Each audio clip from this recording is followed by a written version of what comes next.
ባክ ኤንድ ፎርዝ የተባለ ንግግር እየተደረገበት ስለሆነ ሳንጠቅሰው ላለማለፍ ብቻ ነው። ጌታቸው ረዳ የአብይ አህመድ እና ዳንኤል ክብረት ያዘጋጁት መድረክ ላይ ተገኝቶ እስከዛሬ በእውቀት ላይ የተመሰረተ አካሄድ አልነበረም። አሁን ግን በእውቀት የሚተነተን መድረክ ላይ ስለተገኘው ደስ ይለኛል የሚል ንግግር አድርጎ በጌታቸው ረዳ ብዙ ሰው ጌታቸው ቮድካ በጣም ብዙ ሰው እየተዝናና ነው የሚገኘው። ጌቾ ቮድካ እንግዲህ አይውጣው ነገር የተናገረው እዛው አየር ላይ እንዳለ ነው። አብይ አህመድ ማን ነው የሚለው ፋክት ማለት የተናገረው ያኔ የተናገረው እውነት አሁን የሚያደርገው ያኔ ለህሊናው አሁን ለሆዱ እየተናገረ ነው ጌታቸው ረዳ። ስለዚህ የሆድ ንግግር ነው። አብይ አህመድ እና ዳንኤል ክብረት ባሉበት ቦታ እውቀት እንደሌለ ያውቃል። በጣም ጠንቅቆ ይረዳል፣ ያውቃል። እንዳውም ምን ያህል እንደሚንቃቸው እና ከነሱ በተሻለ ፖለቲካውን ኢኮኖሚውንም ሲተነትን እንደነበረ ይታወቃል ጌታቸው ረዳ። ነገር ግን በሆድ መውደቅ አስቸጋሪ ነውና ባይዘው በሆድ ይወደቀ ለመነሳት ከባድ ነው እና በሆድ መውደቅ ክፉ ነውና ጌታቸው ረዳ በሆዱ ከወደቀ በኋላ በጣም እጅግ አስገራሚ ነገሮች እየተናገረ ነውና የአደርባይነት መለኪያ አድርጎ እየተገኘ ነው ራሱን። ቢያንስ በሌላ ነገሮች አብይ አህመድን ደግፎ ቢቆም አንድ ነገር ነው። የአብይ አህመድ መድረክ በእውቀት የተሞላ ለማለት ግን ጌታቸው ረዳ ማለት ዝም ብሎ ተፈጥሮን ራሱን ማንነቱን የመካድ ያክል አድርጎ የሚወሰድ ነው እንደምታውቁትና የአብይ አህመድን ሲገልጽ የነበረበት ከስድስተኛ ክፍል በኋላ የትና መቼ እንዴት ነበር የተማርከው ብላችሁ ያዝ አድርጋችሁ ብትጠይቁት በአንድም ጉዳይ ላይ በቂ ነገር ሊያቀርብላችሁ አይችልም በሚል ቦልድ ንግግሩ ጌታቸው ረዳ ይታወቃል እንደምታውቁት። ይሄ ብቻ አይደለም። ጌታቸው ረዳ ስለተናገረውና ስላልተናገረው ሳይሆን ፋክቱ የተለያዩ አካላት በዝርዝር ሁናቴውን ካጠኑ በኋላ አብይ አህመድ የሚያደርገውን ቢያንስ ሌላውን ሁሉ እንተወውና የመጀመሪያ ወደ ጠቅላይ ሚኒስትርነት ሊመጣ ሲል በቴሌፖርታር ንግግር አድርጎ የኪሲንጀር ንግግር ልክ የራሱ ያስመሰለ ፕላጃራይዝ አድርጎ ንግግር ማድረጉን ያውቃል። ጌታቸው እንዳለው ከስድስተኛ ክፍል በኋላ ጠበቅ አድርጎ ቢያዝ እዚህ ቦታ ተማርኩ ብሎ ሊል አይችልም የሚል ሲያነሳ ነበረ። በአንድ ጊዜ ተወርውሮ እንዴት ፒኤችዲ ደረሰ የሚለውን ጥያቄ ሲያነሳ ነበረ። የአገሪቷን ኢኮኖሚ መቀመቅ ውስጥ መክተቱን ሲያነሳ ነበረ። አመለካከቱ ፖሊሲው የጦርነት ፖሊሲ መሆኑን ሲያነሳ ነበረ። ብጥብጥ ቀውስ በሌለበት ጦርነት በሌለበት አብይ በስልጣን ሊቆይ አይችልም የሚለውን እንዴት ሲተነትን እንደነበረ ይታወቃል። አብይ አህመድ በግድቡ ዙሪያ በህዳሴው ግድብ ዙሪያ የአገሪቷን ጥቅም አሳልፎ ሸጧል ለሚለው ንግግሩ እንዴት ተብሎ ሲጠየቅ ግድቡ ብድግ ብሎ በሽያጭ ሌላ ሀገር ሄደ ማለት እንዳልሆነ ካነሳ በኋላ እንዴት ተሽጧል ያለበትን ጀስቲፋይ ያደረገበትን መንገድ በዝርዝር አቅርቦ ነበር እንደምታውቁትና ጀስቲፋይ ካደረገባቸው መሰረታዊ ነጥቦች መካከልም በግድቡ ሲጀመር ከ6450 ሜጋዋት እንዲያመነጭ ታልሞ 65% በዚያው መጠን ተሰርቶ ሲያበቃ አብይ አህመድ መጥቶ ቀሪዋን 35% ለመጨረስ በሚደረግ ስራ እና እንቅስቃሴ ውስጥ 1000 ከግብጽ ጋር በመነጋገር 1300 ሜጋዋት እንዲቀንስ አድርጓል። የግድቡንም የቁመት የውሃ ሙሌት ሊይዝ የሚችለውን የውሃ መጠንም እንዲቀንስ አድርገዋል። እነዚህን በተጨባጭ ስለሆኑ ማለት ነው። በወቅቱ ተደራዳሪ የነበሩና እዚህ ወደ አሜሪካ መጥተው የነበሩ የዶናልድ ትራምፕ አስተዳደር በነበረበት ጊዜ እነ ገዱ አንዳርጋቸውም ጨምሮ ሌሎች የቴክኒክ ባለሙያዎች እንግዲህ እንደተሳተፉ ይታወቃል።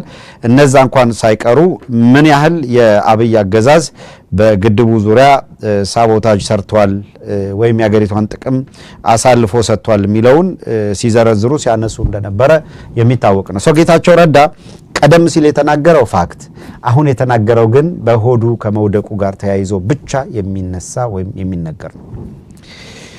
ከዚህ የተለየ ነገር የለውም። ነገር ግን አሁን ይሄ ስምረት የሚባለውን ፓርቲ የመራ በትግራይ ሊደረግ በታሰበው ጦርነት እና ኤርትራ ላይ ሊከፈት በተዘጋጀው ጦርነት ጋር ተያይዞ ለዛ ጦርነት ግብዓት ለመሆንና ለአብይ አህመድ ተልኮ ለመፈጸም አደርባይነትን በፈቃደኝነት የተሸከመ ሰው ነው ገና ብዙ መነጋገሪያ ሊሆኑ የሚችሉ የሚገርሙ ነገሮች ሊናገር እንደሚችልም ይጠበቃል ጌታቸው ረዳ አሁን በእውነት ለመናገር ማሽቃበጥ ብዙዎች አሽቃብጣሉ አደርባይነትን ብዙዎች ይኖሩበታል የጌታቸው ረዳ አደርባይነት ግን መለኪያው ጣራው እየሆነ ነው የሚገኘው አሁን ባለበት ቢያንስ በዚህ ወቅት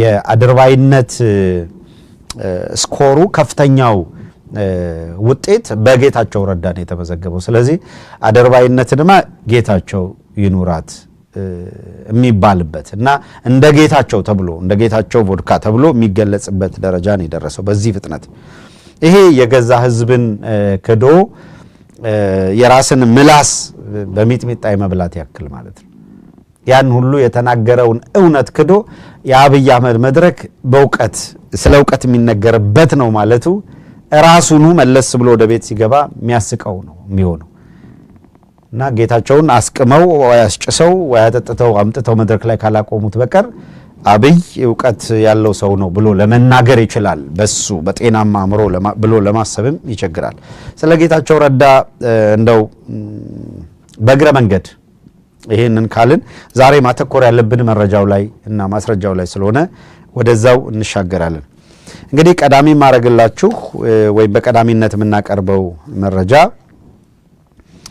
የአብይ አህመድ አገዛዝ በዚህ በመንግስት በሚባለው መዋቅር ውስጥ ነው ወንጀል የሚፈጽመው እንደምታውቁት የኮሬ ነገኛ የሚባል መርሰናሪ ቡድን ገዳይ ቡድን አደራጅቶ እንቅስቃሴ ያደርጋል ይሄንን ዓለም አቀፍ ተቋማት ያረጋግጡት ነው ተደጋግሞ የሚገለጻል ተደጋግሞ መገለጽ አለበት ተገቢም ስለሆነ ጋቸና ሲርና የሚባል ለግድያ የሚሰማራ ቡድን አሰማርተው በየቦታው ላይ ግድያ ይፈጽማሉ ይሄንን እንደ መንግስት እንደ ተቋም ነው የሚያደርጉት ይታወቃል ነገር ግን በአገር ውስጥ እና ከሀገር ውጪ የሚደረጉ እጅግ አደገኛ የአፈና አፍኖ የመሰወር እንቅስቃሴ ደጋግመን ስንላችሁ የነበረው በራሱ መንግስት በሚባለው አካል መዋቅር የሚመራ ነው የሚል ተደጋግሞ ሲነሳ ነበር ይሄንን የሚያረጋግጥ ነገር ነው ያገኘነው በአገር ውስጥ አንድ በጥሩ ወሳኝና ይሄንን መረጃ ለማግኘትና ለመያዝ ቁልፍ ቦታ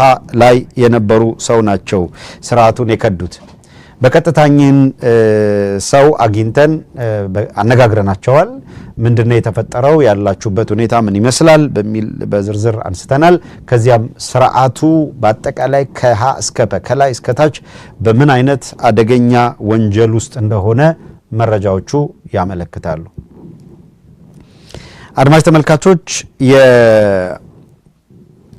አሁን የምጠቅስላችሁ ሰው ስርዓቱን የከዳ ሰው ከወዲህ ወደ አውሮፓ የተጓዘው በቅርቡ ነው ወደ አውሮፓ የመጣው በአውሮፓ ውስጥ ፈረንሳይ የተዘጋጀ በፓሪስ የተዘጋጀ የኢንተርፖል የኢንተርናሽናል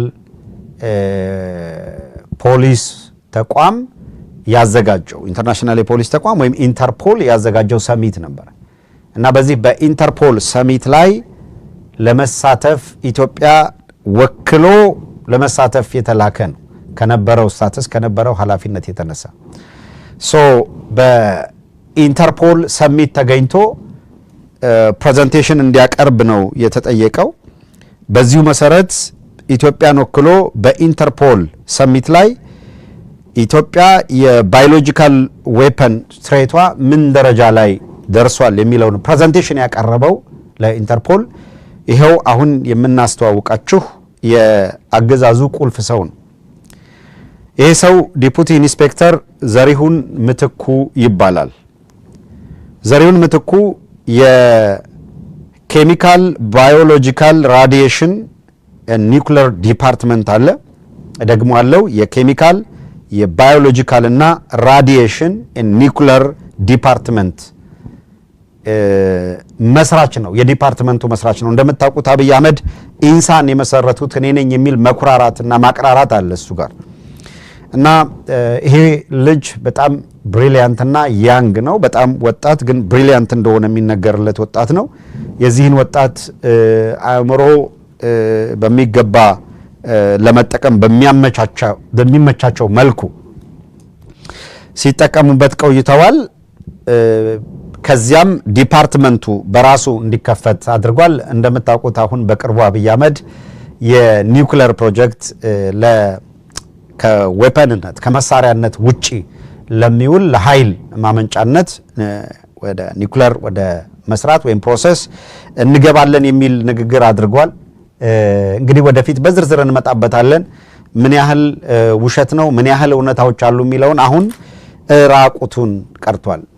ምንም በቃ ወዲያ ወዲህ ማለት አይቻልም። እንዲህ ነው ቁርጥ አድርጎ ስርዓትን መታገል ማለት በዚህ መንገድ ነው። ይሄ ሰው የኒውክሌር የኬሚካል የባዮሎጂካል ራዲዬሽን ኤንድ ኒውክሌር ዲፓርትመንት መስራች፣ የባዮሎጂካል ሽብር መከላከል የኢንተርፖል ተጠሪ ሁለተኛው ኃላፊነት የባዮሎጂካል ሽብር መከላከል የኢንተርፖል ተጠሪ ነው። ይሄ ብቻ አይደለም። በኢትዮጵያ የመጀመሪያው የፖሎግራፊ ምርመራ ቴክኒክ መስራችና ባለሙያ ነው። ኢትዮጵያ ውስጥ ለመጀመሪያ ጊዜ ባለፈው በሚዲያ ከዚህ ቀደም አቅርበው ሲያቀራሩ አይታችኋል። ሲያቀራሩ የነበረው ከዚህ በኋላ መዋሸት አይቻልም፣ ወንጀለኛን እንዲህ ባለ በሰለጠነ መንገድ ልንመረምር ነው፣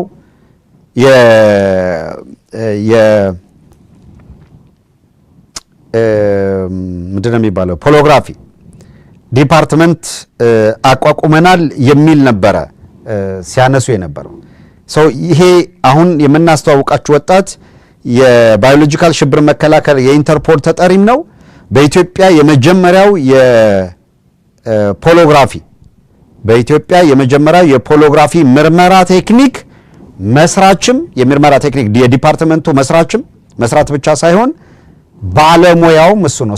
የመጀመሪያው ሰው ነው በኢትዮጵያ ውስጥ የፖሎግራፊ ምርመራ ባለሙያነት የመጀመሪያው ዲፓርትመንቱንም በመመስረት ኃላፊነቱን የወሰደና የፖሎግራፊ ምርመራ ዲፓርትመንት ያቋቋመ ነው።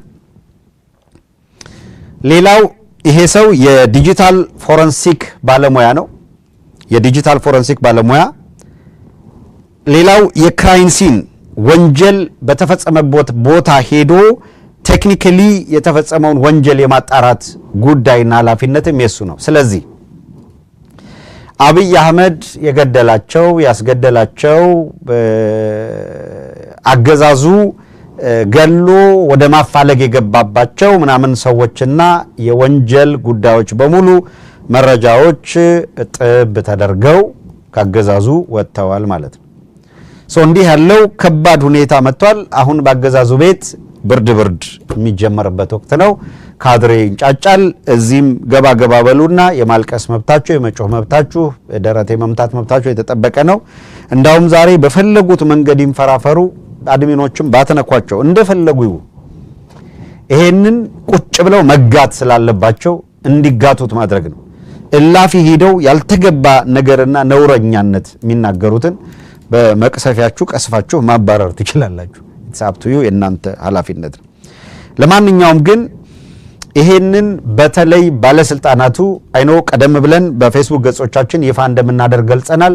ስለዚህ በተጠንቀቅ ቁጭ ብለው እንደሚከታተሉን ምንም ጥርጥር የለንም። ቢያንስ በዚህ ሰዓት አሁን 2700 ዲቫይሶች ተከፍተዋል። በትንሹ 2700 ዲቫይሶች ተከፍተዋል። በአንድ ዲቫይስ ላይ 2 ሰው 3 ሰው 10 ሰው ሊሆን ይችላል የሚከታተለው። በሚኒሊክ ሳተላይት ቴሌቪዥን በቀጥታ ስርጭት ይህንን መረጃ ህብረተሰቡ እየተከታተለ ነው የሚገኘው። እያንዳንዳችሁ መረጃውን የምትከታተሉ አካላት ሚኒሊክ ዛሬም ንጉስ ነው ያላችሁ የጻፋችሁ ተከታተሉ። በድጋሚ በሚኒሊክ ሳተላይት ቴሌቪዥን ለምትከታተሉን በሙሉ በጣም እናመሰግናለን።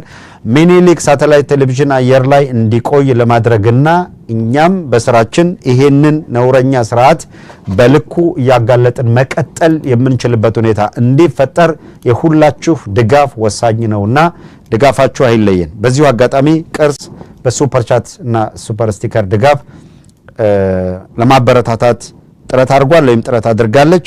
በጣም ከልብ እናመሰግናለን። ሌሎቻችሁ እንደዚሁ ቅርስ ስላደረገችው ድጋፍ እያመሰገናችሁ ሌሎች ድጋፍ የሚያደርጉትንም እንደዚሁ ምስጋና እያቀረባችሁልን ቀጥሉ። ሌላው የሱፐር ቻት ድጋፍ ጋሻ ኃይሌ ነው የሁል ጊዜም ደጋፊያችን በእውነት ቃላት ይቸግረኛል ጋሻ ኃይሌን ለመግለጽም ለማመስገንም እንደው በአጠቃላይ ያለውን ነገር ሁሉ አድርጎ ማይረካ ነው ለምናደርገው እንቅስቃሴ ሌላው እስቲ ራሱን ይታዘብ ምን ያደረኩ ነው ብሎ እስከ ዛሬ ድረስ ሲገባ ምን ድጋፍ የተወሰኑ ሰዎች ነደረጀን ነደጀኔን ነቀርሰን ለዲሞክራሲ መሳሰሉትን ነው በየቀኑ በሙሉ አቅም በፖቴንሻል ድጋፍ ሲያደርጉ ታያላችሁ እናመሰግናለን የምትደግፉን የምንሰራው ስራ ለአገዛዙ ጭንቅ እንደሆነ ራስ ምታት እንደሆነ እናቃለን ሰው አገዛዙ ሊያጠፋን ዝም ሊያሰኘን ይሰራል በሌላ በኩል ደግሞ አቅም ያላቸው አቅም ሳይኖራቸው ደግሞ ከዋናቸው ከትርፍ አይደለም ከዋና ቀንሰው ድጋፍ ያደርጋሉ ሰው እነሱን ሳናመሰግን ላለማለፍ ነው እግዚአብሔር ይስጥልን ሌሎቻችሁ የተጠየቃችሁት ደግሞ አንዲት ትንሽ ነገር ነው ቢያንስ የገባችሁበትን ቻናል ላይክ አድርጉ ሚል ግማሾቻችሁ ነው ላይክ ያደረጋችሁት እንደውም ከግማሽም በታች ናችሁ እስካሁን ላይክ ያደረጋችሁት ሼር የገባችሁና እየተከታተላችሁ ያላችሁት አንድ ሲምፕል በአንድ ጣታችሁ ላይክ የምትለዋን ክሊክ ማድረግና ሼር የምትለዋን ነክታችሁ ወደ ግሩፖች መላክ ትልቅ ስራ አይደለም ወደምታቋቸው ሰዎች ይሄ መረጃ በሚገባው ልክ የሚገባው ቦታ እንዲደርስ በማድረግ ረገድ የእናንተ ሚና የእናንተ ተሳትፎ ወሳኝ ነውና ጥረት ብታደርጉ መልካም ነው የሚለውን በዚሁ አጋጣሚ ለመግለጽ ያክል ነውና አብራችሁን ቆዩ ላይክ አድርጉ ሼር አድርጉ ሰብስክራይብ አድርጉ ተከታተሉ ሰው ለዘጌት ብላችሁ ለገባችሁ ለመድገም ያክል የምናቀርብላችሁ የምናስተዋውቃችሁ ሰው ዲፑቲ ኢንስፔክተር ዘሪሁን ምትኩ በከፍተኛ ኃላፊነት ላይ ያለ የኬሚካል ባዮሎጂካል ራዲዬሽን ኒውክሌር ዲፓርትመንት መስራች የባዮሎጂካል ሽብር መከላከል የኢንተርፖል የዓለም አቀፍ ፖሊስ ተቋም የኢንተርናሽናል ፖሊስ ኦርጋናይዜሽን ተጠሪ በኢትዮጵያ የመጀመሪያው የፖሎግራፊ ምርመራ ቴክኒክ መስራች እና ባለሙያም በኢትዮጵያ የመጀመሪያው የፖሎግራፊ የምርመራ ቴክኒክ መስራች እንዲሁም ባለሙያ የዲጂታል ፎረንሲክ ባለሙያ የክራይም ሲን ወንጀልን በቦታው በተፈጸመበት ቦታ ሂዶ ወንጀልን የማጣራት ባለሙያ እና በመስኩ ብዙ የሰራ ነው ይሄንን ባለሙያ አገዛዙን በመቃወም ወይም ደግሞ ከዚህ አገዛዝ ጋር መቆየት ወይም መክረም አግባብነት የለውም በሚል ካገዛዙ መዳፍ ወጥቷል አግኝተናል አነጋግረናል ይሄንን ደግሞ አረጋግጠናል ይሄ ሰው ዲፑቲ ኢንስፔክተር ዘሪሁን ምትኩ በመናልባት በፎቶግራፍ ልንመለከተው እንችላለን የመጣበትን ሁናቴ የሚያሳየውን ክፍል ማለት ነው በጣም ያንግ ኤንድ ብሪሊያንት አገዛዙ አሁን በቅርቡ ሲፎክርበት የነበረው የኒውክሌር ጉዳይ በተመለከተ ራዲዬሽን የባዮሎጂካል ዌፐን የኬሚካል ጉዳዮች እነዚህን በተመለከተ ባለሙያ የሆነና ቁልፍ ኃላፊነት ይዞ እየተንቀሳቀሰ ያለ የመሰረታቸውን ዲፓርትመንት የመራ ያለ ነው እንደምትመለከቱት እዚህ ፈረንሳይ አገር የተዘጋጀ የኢንተርፖል ሰሚት ነበረ እዚያም የባዮሎጂካል ዌፐን ትሬትን በተመለከተ ወይም ሽብርን በተመለከተ ሊያስረዳ ነው የመጣው ምናልባት በዚህ በምትመለከቱት ፎቶግራፍ ላይ ደግሞ የከፍተኛ ባለስልጣናት የምትመለከቱት የተመስገን ጥሩነህን ታያላችሁ እና ኮሚሽነር ዘላለምን ታያላችሁ የደህንነት የብሔራዊ መረጃና ደህንነት ምክትል ኃላፊው እነ ሲሳይ ቶላ ታያላችሁ በኋላ በርካታ ነገሮች የምትመለከቷቸው እነዚህን የዚህ ከፖሎግራፊ ጋር በተያያዘ ሁሉም አካላት ያው ተሰብስበው እንደምታዩት እሱን ይከታተላሉ ያደምጣሉ ዲፓርትመንቱን የመሰረተ ነው ስንላችሁ ይሄ ያንግ ብሪሊያንት እና ከፍተኛ ቁልፍ ሚና የተጫወተላቸው የነበረ ነገር ግን ምን አይነት ወንጀል በአገሪቷ ውስጥም ሲሰራ እንደቆየ ወይም እየተሰራ እንደሆነ በበቂ ሁኔታ መረጃዎች ያሉት ነው ይሄ ሰው አገዛዙ ምን ያህል ወንጀል እየሰራ እንደሆነ ቀደም ሲል እንዳይነገርኳችሁ እያጋለጠ ነው የሚገኘው የኢንተርፖል ሰሚት የተዘጋጀው ፈረንሳይ ነው በፈረንሳይ የተዘጋጀው ኢንተርፖል ሰሚት ከጨረሰ በኋላ ወደ ጀርመን በማቅናት በጀርመን ላለመመለስ ወስኖ እጅ መስጠቱን እና ጀርመን መዳረሻውን ማድረጉንና ዳግመኛም ወደዚህ ወንጀለኛ ስርዓት ፊቱን እንደማያዞር መግለጹን በራሳችን አረጋግጠናል። ይሄንን ካልን ወደ ማስረጃዎቹ እናልፋለን። እንግዲህ እነ ተመስገን ጥሩነህ እና አብይ አህመድ መመኪያ አድርገውት የነበረ ወጣት ነው ካለው ዕውቀት ካለው ግንዛቤ የተነሳ እናም እንዳልኳችሁ ለኢንተርፖል ተጣሪ በኢትዮጵያ በኩል ከባዮሎጂካል ዌፐን ጋር ያይዘው ተጣሪ ያደረጉት ነው። የመሰረታቸውን ዲፓርትመንት እየመራ ያለ ነው። የፖሎግራፊ መሳሪያውን ምንድነው መጠቀም ፕሮፌሽኑ ነው። በዛ ዲፓርትመንቱን መስርቶ ነው እሱን ሲሰራ የቆየው። በእነዚህ ኃላፊነቶች ላይ የቆየው ይሄ ያንግ ብሪሊያንት ያገዛዙ ቁልፍ ሰው በወንጀል እንቅስቃሴ ጉዳይ ላይ በዘረፋ ጉዳይ ላይ ከድራግ ጋር በተያያዘ ከህገወጥ የሰው ዝውውር ጋር በተያያዘ የወንጀል ምርመራ የሚባለው ተቋም እንዴት ባለ ወንጀል ውስጥ የተዘፈቀ ተቋም እንደሆነ በዝርዝር መረጃዎች ያመለክታሉ። ማስረጃዎችም ያንን ያሳያሉ። ያው የምትመለከቱት አንደኛው ተመስገን ጥሩነህ ነው። ሌላው ኮሚሽነር ዘላለም መንግስቴ ሌሎችም አካላት የሚገኙበት ነው። በዚሁ አጋጣሚ ሌላ ወሳኝና ቁልፍ መረጃ አለ ከተመስገን ጥሩነህ ጋር በተያያዘ እንመለስበታለን። ይሄንን ካቀረብን ዘንዳ በአንድ ላይ እንዳንደራርተው በወጉ መረጃዎቹን ለማቅረብ እንድንችል ተመስገን ጥሩነህ ማን ነው? ምን እያደረገ ነው? በማን ላይ ምን አድርጓል? ደመቀ መኮንንና ተመስገን ጥሩነህ መካከል የነበረው ግንኙነት ምን ይመስላል? ዮሐንስ ቦያለው እንደዚህ ያለ ሁኔታ ውስጥ እንዲወድቅ የተመስገን ጥሩነህ ሁኔታና ድርሻ ምን ይመስል ነበረ? በዝርዝር ይሄም የተደራጀ መረጃ አለ። ከተመስገን ጥሩነህ በላይ በእርግጥ የአማራ ሕዝብ አሁን ከሱ የባሰ ጠላት አለው ወይ ብላችሁ ጠይቃችሁ የለም የሚል ድምዳሜ ላይ እንድትደርሱ የሚያደርግ ነው። ዛሬ በአገዛዙ ቤት ጭንቅ ነው፣ ለቅሶ ነው፣ መንፈራፈር ነው። ከዛ እንግዲህ እንደምታውቁት ልክ አገዛዙን ተጠይፈው በቃኝ ብለዋቸው ሲወጡ ያንን ከጀርባቸው ማጥስም ወደ ማውጣት ሄዳሉ ወይ ያጣጥላሉ። ሁሌ የሚያደርጉት መጀመሪያ ዝም ይላሉ፣ ድምጽ ያጠፋሉ። ከዚያ ነገሩ እየበረታባቸው ሲሄድ ማጣጣል ይጀምራሉ። ከዚያ ቀጥሎ ደግሞ የሆነ ወንጀል ይለጥፉና እንዲህ አድርጎ እንዲህ ሰርቶ ምናምን ብለው ለማጣጣል ጥረት ያደርጋሉ። አንዱም ነገር ሊሳካ አይችልም። ምክንያቱም በተደራጀ ሁኔታ እያንዳንዱ ነገር አገዛዙ የሚጋለጥበት መረጃ ማስረጃም በደርዝ ስላለ ምን አይነት ወንጀሎች በአገዛዙ በኩል ይፈጸማሉ፣ እነማን በዚህ ኔትወርክ ውስጥ አሉ የሚለውን በሃይላይት በቀዳሚነት ለማየት እንዲመቻችሁ የምናደርገው አሁን መጀመሪያ በኔትወርክ ውስጥ እነማን አሉ የሚለውን ግልጽ ምስል እንዲሰጠን የመረጃውንም ጥንካሬ በአግባቡ እንድትገመግሙት እንድትመረምሩት እንዲያስችላችሁ ምን ያህል ጠንካራ መረጃ አለ፣ ወደፊት የሚቀርቡ በየዲፓርትመንቱ ይሄ የወንጀለኛ ቡድን የሚያደርገውን እንቅስቃሴ እንዴት ብትንትን ተደርጎ ሊጋለጥ እንደሚችል በዝርዝር እናነሳላችኋለን። ለምሳሌ ፎቶግራፎችን እንመልከት። መጀመሪያ በማስረጃ እናምጣ። አንድ ይሄ የምትመለከቱት ሰው አቶ ሙሊሳ አብዲሳ ይባላል። ሙሊሳ አብዲሳ በፌዴራል ፖሊስ የወንጀል ምርመራ ቴክኒክ ኃላፊ የሚል ስልጣን አለው። ይሄ ሰው በዚህ ሰው ቦታ ላይ የነበረው ኮሚሽነር ዘላለም መንግስቴ የሚባለው አሁን ወደ አማራ ክልል የፖሊስ ኮሚሽነር ተደርጎ የተላከው ኮሚሽነር ዘላለም መንግስቴ ወደ አማራ ክልል ከተላከ በኋላ ቦታውን የሚተካ መደበኛ ሰው አልተሾመም። ነገር ግን አቶ ሙሲሳ አብዲሳ የሰራዊት አካል አይደለም፣ ፖሊስ አይደለም፣ ምን አይደለም፣ የፖሊስ ተቋም በሲቪል ነው የሚመራው። ለምን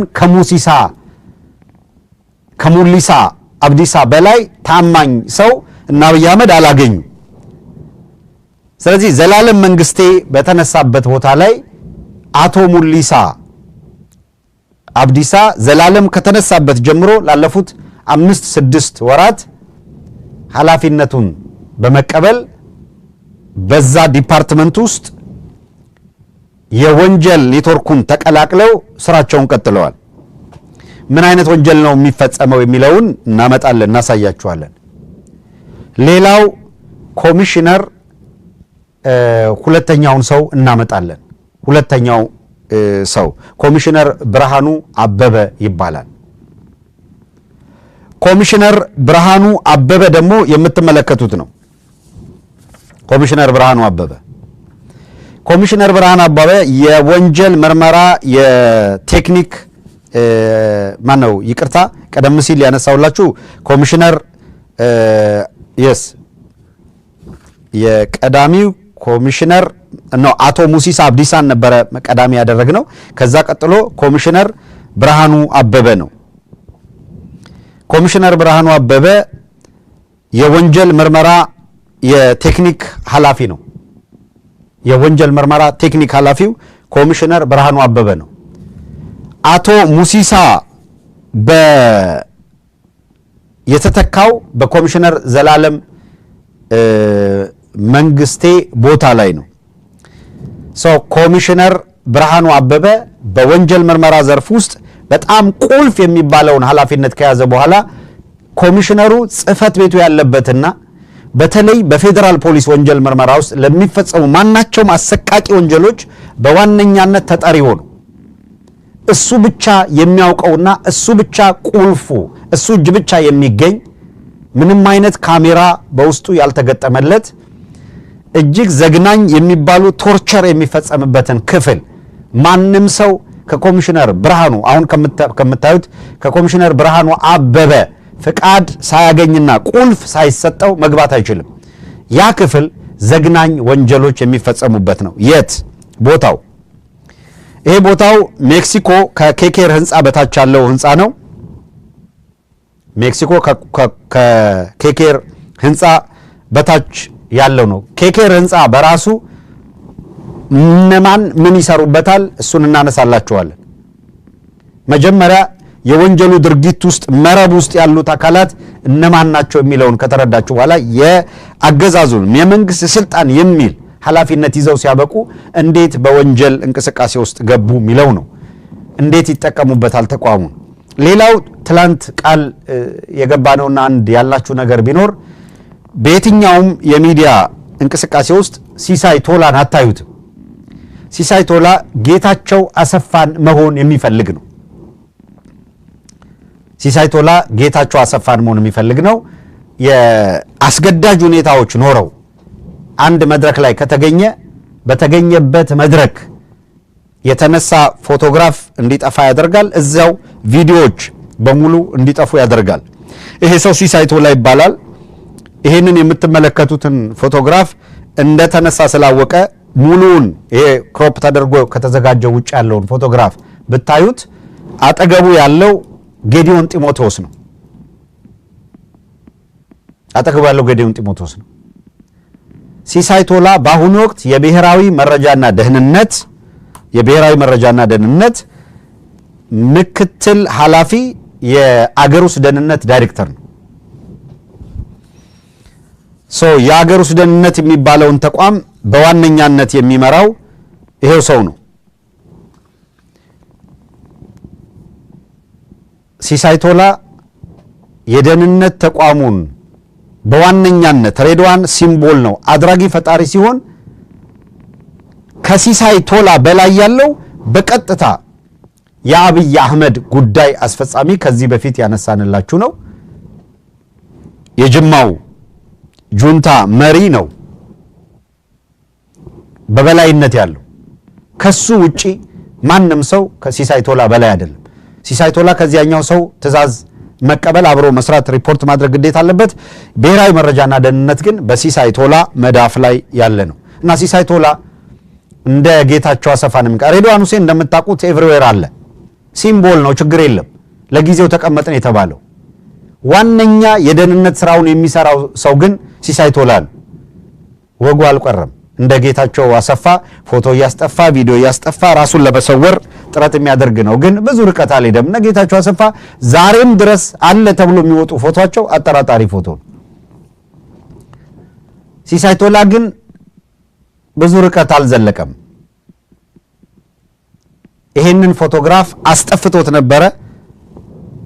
እንደገና አስጠፍቶ ዴሊት እንዲሆን ያደረገው እንደገና ሪፕሌስ እንዲሆን ባለሙያዎች መስራት የሚገባቸውን ሰርተው እሱ ቆሞ ስለነበረ ያስጠፋው ፎቶግራፉ እንዲገኝ ሆኗል። ማን ነው ሲሳይ ቶላ የሚለው እንዲታወቅ ነው። ሌላ ሰው አለ እንደዚሁ የሲሳይ ቶላ እንዳልኳቸው የብሔራዊ መረጃና ደህንነት ነው። ሌላኛው ኮማንደር ብርሃኑ ምትኬ ሌላኛው ሰው ነው። የምትመለከቱት ሰው ነው። እነዚህ ጠቅላላ በወንጀል እንቅስቃሴ ውስጥ የራሳቸውን ኃላፊነት ሊባል አይችልም። ወንጀል ያው እንደምታውቁት ወንጀለኛነት ነው። በወንጀለኛነት እንቅስቃሴያቸው የማይገቡበት የማያደርጉት የማይሰሩት ነገር የለም። ምንድነው የሰሩት የሚለውንም በማስረጃ እንመጣበታለን። መጀመሪያ እነማን ናቸው የሚለውን ነው እንድታውቁት የፈለግነው። ነገር ግን እነዚህ ሰዎች እነማን ናቸው ከሚለው ቀጥሎ ማስረጃዎቹ እየቀረቡ ምን አይነት የወንጀል ድርጊት ውስጥ እነማን በምን ደረጃ ተሳተፉ የሚለውንም እያነሳን እንሄዳለን። ይሄኛው የተደራጀ ወንጀልና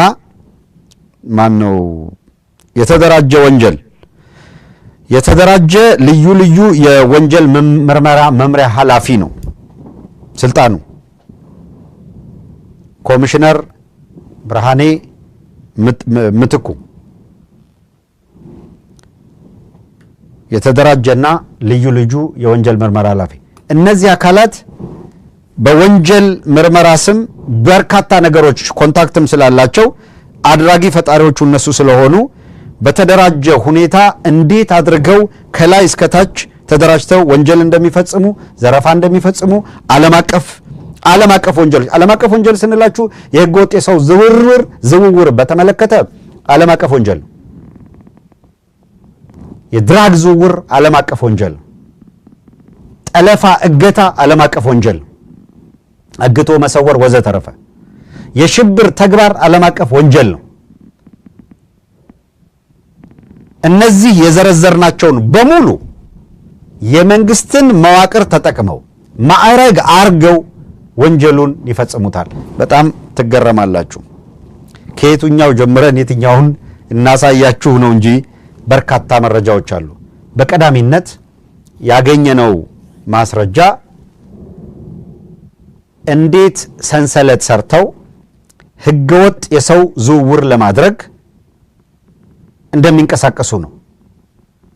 አንድ ተጨማሪ ሰው እሱን ለማቅረብ እንዲጠቅመን አንድ ተጨማሪ ሰው እናምጣላችሁ። ለምን ህገወጥ የሰው ዝውውሩ የሚከናወነው ስራው አዲስ አበባ ውስጥ ይከናወናል በእነዚህ በተደራጀ ሁኔታ። ግን ያው የኢትዮጵያ አየር መንገድ ሰው ከሀገር ሲወጣ በዛው ነው የሚወጣው እንደምታውቁትና የግድ እዛ ያለ ሰው ያስፈልጋቸዋል። በኢትዮጵያ አየር መንገድ የሲቪል አቪዬሽን ሴኩሪቲ ዳይሬክተሩ አስራት ቀጀላ ይባላል። ይሄ የምታዩት ነው። እንግዲህ ተመልከቱ፣ የብሔራዊ መረጃና ደህንነት የሚመራው በሲሳይ ቶላ ነው። የሲቪል አቪዬሽን ሴኩሪቲ የሚመራው በአስራት ቀጀላ። እስካሁን የምዘረዝርላችሁ ነው። እስካሁን የምታያቸው ሰዎች እነማን ናቸው? እንዴት የተደራጁ ናቸው? አሁን ወደ ዝርዝሩ ደግሞ እንመጣለን። እነዚህ በሙሉ ደግሞ በማን ስር ነው ያሉት? በፌደራል ፖሊስ ስር አይደለ? ይሄኛውን የሲቪላይዜሽን ሴኩሪቲ በብሔራዊ መረጃና ደህንነት ስር አለ። እስካሁን ስገልጽላቸው የነበሩ ኮሚሽነሮች ደግሞ በኮሚሽኑ ስር ነው ያሉት። ኮሚሽነር ደመላሽ ወልደ ሚካኤል ይሄ የፌደራል ፖሊስ ኮሚሽነር ነው። እንደምታውቁት ደመላሽ ወልደ ሚካኤል የኦህዴድ ሰው ነው። ብሔራዊ መረጃና ደህንነት ነበረ፣ ወደዚህ መጣ። ሌላው የሚደንቃችሁ እንዲህ ያለ የተደራጀ ዓለም አቀፍ ወንጀል የሚፈጸምበትን ተቋም የሚመራው ደመላሽ ወልደ ሚካኤል ለኢንተርፖል ዳይሬክተርነት ልክ ቴዎድሮስ አዳኖም ለዓለም ጤና ድርጅት እንደተወዳደረው ደመላሽ ወልደ ሚካኤል በአሁኑ ወቅት ለኢንተርፖል ዳይሬክተርነት እየተወዳደረ ነው የሚገኘው። አስተውሉ። በአገር ውስጥ የሚፈጸመውን ወንጀል ይዩት። ከዚያ እንደምንም ተጓጉዘው የኢንተርፖል ዳይሬክተር ሆነው ሊመጡ ነው የሚፈልጉት ማለት ነው። ወንጀለኞች እንግዲህ በተለያየ መልኩ አብይ አህመድ ያገዛዙን ሰዎች እነ ፌደራል ፖሊስ ኮሚሽነር የነበረው ወርቅነህ ገበየሁ የት ነው ሄደው? ኢጋድ አይደለም? ኢጋር ላይ ኢንተርፖል የለም፣ በኢንተርፖል ምናምን ሰው እናመጣለን ምናምን ሲሉ ኦሮፖል ነው ያለው። ማን ኦሮፖል? ባጫ ደበሌ እዛው ኬንያ ላይ አምባሳደር። ማን ነው? ብርሃኑ ጸጋዬ ጅቡቲ ላይ አምባሳደር። እዛው ኬንያ ላይ ዋና ጽህፈት ቤቱን አድርጎ ወርቅነህ ገበየሁ የኢጋድ ዳይሬክተር፣ ደመላሽ ወልደ ሚካኤል የፌዴራል ፖሊስ ኃላፊ፣ ሲሳይ ቶላ ብሔራዊ መረጃና ደህንነት ሆነው አገር ውስጥ በደል የደረሰባቸው አካላት ሸሽተው ሲሄዱ ከአቅራቢያ ቦታ ላይ እንደ ጅቡቲ ኬንያ ካሉት እያፈኑ እንዲመለሱ እያፈኑ ተይዘው እንዲመጡ ሲያደርጉ የኖሩ ናቸው። አሁንም እያደረጉ ያሉ ናቸው። እንዲህ ያለውን ዓለም አቀፍ ወንጀል እየሰሩ ያሉ አካላት ጭራሽ ለኢንተርፖል ተወዳዳሪነት ቀርበዋል። ኦፍ ኮርስ እስካሁን አገራት እንደዚህ ያለውን ወንጀለኛ አውቀው ይሁን ሳያውቀው ይሁን ሪጀክት እያደረጉ ነው። ነገር ግን የበለጠ ከፍተኛ ስራ መሰራት ይኖርበታል። ከፍተኛ ስራ። ይሄ በዚህ የሚተላለፉ መረጃዎችን ማስረጃዎችን ለሚመለከታቸው ሁሉ እንዲደርስ ማድረግ የሁሉም ኃላፊነት ነው የምንለው ከዚህም ተነስተን ነው። እንግዲህ ቀደም ሲል የአንድ ፎቶግራፍ አይተናቸዋል። አስራት ቀጀላ የአስራት ቀጀላ የሲቪላይዜሽን የሴኩሪቲ ዳይሬክተር ነው ብለናል። አሁን የህገወጥ የሰው ዝውውርን በተመለከተ በአዲስ አበባ ውስጥ እነዚህ እስካሁን የዘረዘርናቸው በተደራጀ ኔትወርክ እየሰሩ የየሀገራቱን ቪዛ የሚሰሩበት ፌክ ቪዛው ሴኩሪቲ ፓስ እንዲያልፍ አድርገው ማለፍ እንዲችል አድርገው የሚሰሩበት ማሽን ያላቸው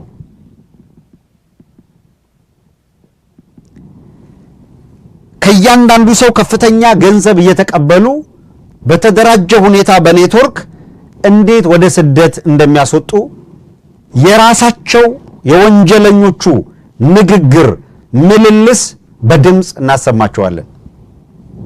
እንዴት ወንጀሉን በተደራጀ ሁኔታ እየተነጋገሩ እንደሚፈጽሙት ታደምጣላችሁ። ሌላው ከድራግ ጋር የተያያዘ ነው። እንዴት አድርገው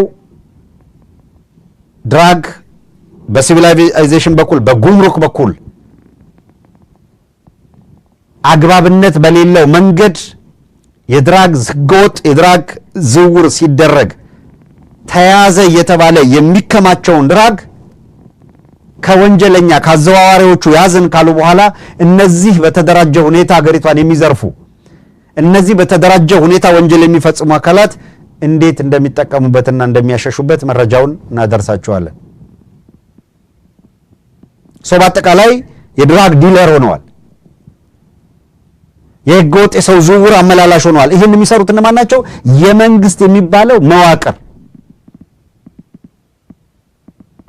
ከጠቅላይ ሚኒስትር ጽህፈት ቤት ጀምሮ እስከ ታችኛው ድረስ የተደራጀ የማፊያ ቡድን እንዲህ ያለ ወንጀል እየፈጸመ ነው የሚገኘው። ተመልከቱ። የወንጀል ምርመራ እየተካሄደ ባለበት የህገወጥ የሰው ዝውውር የሚሰራባት አንድ ክፍል ውስጥ የሴኩሪቲ ፓስ የሚያልፍ የካናዳ ቪዛ ሰርተናል አልሰራንም ብለው ማረጋገጫ ሲሰሩ እየተቀረጸ የተሰራው ማስረጃው ተገኝቶ ከላይ እስከ ታች አያችሁ በሐቀኝነት ወንጀል ተመርምሮ ተጠያቂነት እንዲመጣ የሚሰሩ ማን ወንጀሉ እንደሚሰራው ሳይገባቸው ወንጀለኛን እንይዛለን የሚል በየዋነት ሲጣጣሩ የነበሩ አካላት ልክ የወንጀሉን ዱካ ሲደርሱበት በኩርኩም ተደልቀው ያን መዝገብ ዘግተው መረጃውን እንዲያጠፉ ይታዘዛሉ። ካልሆነ ደግሞ ሌላ ዕዳ ይቀበላቸዋል። በጣም የሚደንቃችሁ መጣበታለ በኋላ በድራግ አጠቃቀማቸው ማሸሽ ስልታቸው ላይ ድራግን በተመለከተ ተያዘ ተብሎ የመጣውን ድራግ የኤግዚቢት ክፍል ኃላፊዎች ምንም በማያውቁት የሚማቀቁት በየእስር ቤቱ እንዲማቀቁ የሚደረጉት እነዚህ ከፍተኛ ኃላፊዎች ተቀባብለው ማህተም አድርገው የተያዘውን ድራግ ቀይረው የበቆሎ ዱቄት አድርገው ለኤግዚቢሽን ክፍል ይሄ በዚህ ቀን የተያዘ ድራግ ነው አስቀምጥ ይሉታል። ኤግዚቢት ክፍሉ ማህተም ተመቶ ተሰርቶ የተሰጠውን ተቀብሎ ከማስቀመጥ የዘለለ ያንን ልክ ነው አይደለም የሚለውን ቬሪፋይ ያረጋግም የሚያረጉት ሌሎቹ ናቸው። ከዚያ መጨረሻ ላይ የድራግ ተይዟል ተብሎ ሪፖርት ከተደረገ ዓለም አቀፉ ማህበረሰብ አውቆት እንዲቃጠል ወይም ዲስፖዛል እንዲወገድ ይደረጋል። እንዲወገድ ለማድረግ ሲፈተሽ የበቆሎ ዱቄት ነው የሚገኘው። በሙሉ ድራግ ተብሎ ከኤርፖርት በጉምሩክ የሚያያዙትን በሙሉ እነዚህ የመንግስት ባለስልጣናት ድራግ ዲለር ሆነው ይሸጡታል። ከዚያ ማንን በወንጀሉ ተጠያቂ ያደርጋሉ? የኤግዚቢት ክፍል ኃላፊ ሆነው ባለ ዕዳ እኔ የደሃ እኔ በምስኪን ልጆች አባት ነው ሊሆን የሚችለው ወይም እናት ነው ልትሆን የምትችለው። ግን እነማን ተጠቅመውበት የሚለውን እናንተ ተመልከቱ። በቀዳሚነት የህገ ወጥ የሰው ዝውውርን በተመለከተ የሚሰሩትን ወንጀል የሚያጋልጥ የድምጽ ማስረጃ አለ። እሱን እንከታተልና ወደ ሌሎቹ ማስረጃዎች ደግሞ እናልፋለን። በቀዳሚነት እስኪ ይሄ በነገራችን ላይ ማስረጃው የተገኘው በወንጀል ምርመራ ሂደት ውስጥ በተደራጀ ሁኔታ እነማን ይሳተፉበታል የሚለው ልቅም ተደርጎ ሊጠና ተደርጎ ፋይል ተደራጅቶ ከዚህ ዛሬ ከምናሳያችሁ በላይ መረጃዎች የተሰበሰቡበት ነው። እስኪ እናንተ ሰምታችሁ እንድትፈርዱ ሲቪላይዜሽን የሚባለው ወይም የሲቪላይዜሽን የሴኩሪቲ ዲፓርትመንቱ የብሔራዊ ኢንተለጀንስ የሚባለው የፌደራል ፖሊስ የሚባለው ተቋማት በአጠቃላይ እነዚህን ተቋማት የሚመሩት ቅድም ያነሳንላችሁ ሰዎች በአጠቃላይ በእነዚህ ተቋም ውስጥ ምን እየሰሩ ነው የሚለውን የተገኘው መረጃ የተሰበሰበው መረጃ ያሳያልና እስኪ እናድምጣቸው። ፎርድ ሰላም አድርሽ ብራዘር ይኸውልህ አሁን ቼክ አድርጉና ትኬት ለመቼ እንዳለ አሁን አሳውቀኝ። ትኬት መቼ እንዳለ በዚህ ከዛሬ ጀምሮ ለመቼ እንዳለ አሁን ንገረኝ እና ትኬቱን ይንገሩ መቼ እንደሚቆርጡ ያለውን ቀኑ ያስንገሩን ስላሉ ቶሎ በል እና በኋላ እናገኘዋለን። ሞርደም ደግሞ ጠይቃት ይኸውልህ ጠይቃት ድጋሚ ያሰጥቼው ያሳልፍኳት ዳጊ ራሷ ሁለተኛ ሰጥቻታለሁ። መጀመሪያ በፊት ለፊት ሄዳ ሳትነግረኝ ተቀዶባት ማለት ነው። በእርግጠኛ ይሰጣቸዋል፣ ይዞላቸው ይመጣል፣ ይገባል እና አብረን ሆናንም ወደ እሱ ማስተላለፍ እንችላለን። እኛ አብረን ሆናም ማለት ነው። ግዴታ ግን እንትን ይባላል። ጌት ላይ ግን ጌት ከቦርዲንግ እስከ ጌት ያሉ ሰዎች አንድ መሆን አለባቸው። ገባክ? ከዛ ኢሚግሬሽን ራሱ ነው ይችላል ነው ኢሚግሬሽን ችግር የለም አዳምጥ። ቦርዲንግ እና ጌት ላይ ያሉ ሰዎች ግን ይሄን ብር ካልተቀበሉ ማክሲማም እሺ አይሉም። ምክንያቱም ሂሳባቸው የተለያየ ነው ብዬ አስረድቻለሁ። በሌሊቱ ቢሆን በሌሊቱ ከሆነ ደግሞ የሁሉንም ሂሳብ አንድ ላይ ከሰሩ በኋላ እንሰጣለን። ይሄ ብር ደግሞ ምንም ማለት አይደለም፣ ትንሽ ነው። እኔ ማብሬ ስላለው ደግሞ ምንም ብዙ የሚያደርጉ ቦርዲንግ እስከ ጌት ያሉ ሰዎች ቅድሚያ ይሄን ብር ይፈልጋሉ። ተሰልፎ አይደለም ወስደው ይኸውልህ አዳምጠኝ። ቦርዲንግ ትኬቱ ተቆርጦ አሁን ብልክላቸው ቆርጦ ይዞ ነው የሚወጣው። ከዛ በኋላ ምን ይሆናል? ማታ ሰልፍ አይሰለፍም። ቦርዲንጉን ስለያዘ ቀጥታ ይገባል ማለት ነው። ሳይሰለፍ ሰልፍ ምናምን ሳይገባ ከዛ በኋላ ኢሚግሬሽን ነው ያለው። ኢሚግሬሽን ያልፍና ቦርዲንግ እና ጌት አንድ ናቸው፣ የተናበቡ ናቸው። ቦርዲንግ ልክ ኢሚግሬሽን እንዳለፈ ቦርዲንግም ይሰሩለታል ማለት ነው። ይህ ብር ካልገባ ግን በኢትዮጵያ አየር መንገድ አበደን አይሰሩም። ደግሞ ለብሩ ይህ ግዴታ በኢቲ ነው መሆን ያለበት ነው። በኢቲ አለ ግዴታ በኢትዮጵያ ኤርላይንስ ከሆነ ኢትዮጵያ ኤርላይንስ ደግሞ ማለት ነው ቦርዲንግ ላይ ግዴታ ያስፈልጋል መሰለኝ።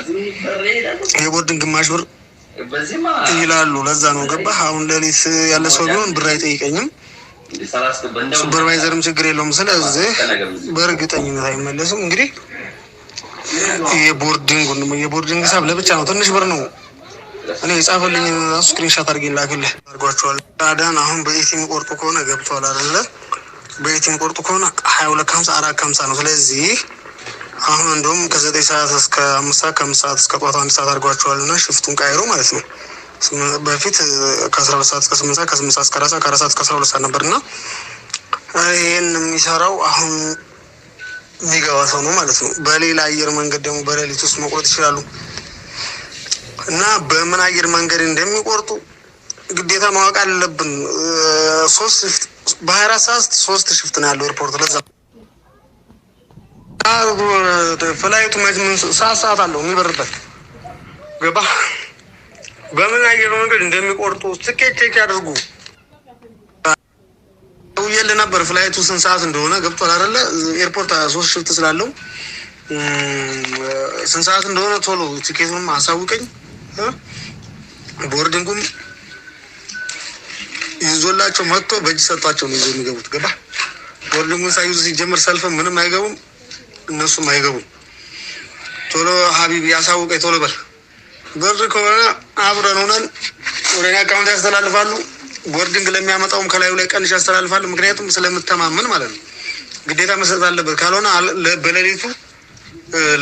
በሌሊቱ ከነ ቦርዲንጉ የሚያሰጠልኝ ሰው አለ። ግን ይሄኛውን ስለሆነ እኔ የምፈልገው ፍላይቱን ብቻ ጠይቅልኝ። ከ4 ሰዓት ወዲህ ከሆነ ሌላ ሰው ነው የሚሰራው፣ ከ4 ሰዓት ወዲያ ከሆነ ሌላ ሰው ነው የሚሰራው። ቶሎ ፍላይቱን እኔ ካናዳ ሰዓቱን ቼክ አድርገን ጋር ምን አለ መሰለህ ከዚህ በፊት ሞክሬ ስለነበር እዛ ካርጎ ጉምሩክ ምናምን የተለያዩ ቦታዎች ላይ የሚሰሩ ሰዎች እዛ እንሰራለን ኃላፊ እናውቀዋለን ምናምን በሚል ምንም ሳያደራጁ ነገሮችን ኔትወርኩን ሳያስተካክሉ በደንብ እና ገባ ብለውኝ አደጋ ውስጥ ለወድቅ ተቃርቤ ነበርና ሌላው ከነሱ ወገን አስተካክለን ነው የምትገባው አትገባው አሁን ስላለኝ ነው ያልገባሁትና እንደዛ አይነት ነገር እንዳይኖር አንደኛ በእርግጠኝነት ኔትወርኩ ተስተካክሎ ሁሉም ነገር ተስተካክሎ ከበር ጀምሮ የሚያስገባኝ ሰው ምናምን ይዛችሁ እንደዛ ቢሆን ይመረጣልና እርግጠኛ መሆን አለባችሁ። ምክንያቱም እዛ የምትሰሩ ከሆነ በእርግጠኝነት ኔትወርክ ካላችሁ ዛትስ ጉድ ችግር እንኳን ቢፈጠር እንዴት መውጣት እንዳለብንም እናውቃለን። እንደዛ ካልሆነ ካለፈ ይለፍ ካላለፈ ደግሞ ችግር የለውም በሚል ካለፈ ብራችን እናገኛለን በሚል ሀሳብ ከሆነ ግን ችግር ውስጥ ነው የምንወድቀውና ሁላችን ተያይዘን ነው ገደል የምንገባው። እንደዛ አይነት ከሆነ ማለት በቆማር ባይሆን እላለሁ። ስጋቴን ነው የምነግርህ በግልጽ ማውራት ስላለብን። ሶስተኛ ነገር ደግሞ ከዚህ በፊት የላካቸዋቸው ሰዎች ካሉ ለኮንፊደንስም እንዲሆነኝ ፋይሎቻቸውን ምናምን ብታሳየኝ ደስ ይለኛል። ምክንያቱም በቃ ደስ ብሎኝ በኮንፊደንስ ገባለሁ ያለምንም ፍርሃት ምናምን እንደዛ ሲሆን ደስ ይላል። በተጨማሪም ነገ ፍላይት የለም፣ ማክሰኞ ዋን ስቶፕ የለም፣ 2 ስቶፕ ነው ያለው እና ዋን ስቶፕ ነው የሚያስፈልገው መሰለኝ።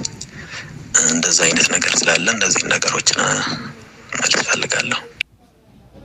ምን አለ መሰለህ ከዚህ በፊት ሞክሬ ስለነበር እዛ ካርጎ ጉምሩክ ምናምን የተለያዩ ቦታዎች ላይ የሚሰሩ ሰዎች እዛ እንሰራለን ኃላፊ እናውቀዋለን ምናምን በሚል ምንም ሳያደራጁ ነገሮችን ኔትወርኩን ሳያስተካክሉ በደንብ እና ገባ ብለውኝ አደጋ ውስጥ ለወድቅ ተቃርቤ ነበርና ሌላው ከነሱ ወገን አስተካክለን ነው የምትገባው አትገባው አሁን ስላለኝ ነው ያልገባሁትና እንደዛ አይነት ነገር እንዳይኖር አንደኛ በእርግጠኝነት ኔትወርኩ ተስተካክሎ ሁሉም ነገር ተስተካክሎ ከበር ጀምሮ የሚያስገባኝ ሰው ምናምን ይዛችሁ እንደዛ ቢሆን ይመረጣልና እርግጠኛ መሆን አለባችሁ። ምክንያቱም እዛ የምትሰሩ ከሆነ በእርግጠኝነት ኔትወርኩ ካላችሁ ዛትስ ጉድ ችግር እንኳን ቢፈጠር እንዴት መውጣት እንዳለብንም እናውቃለን።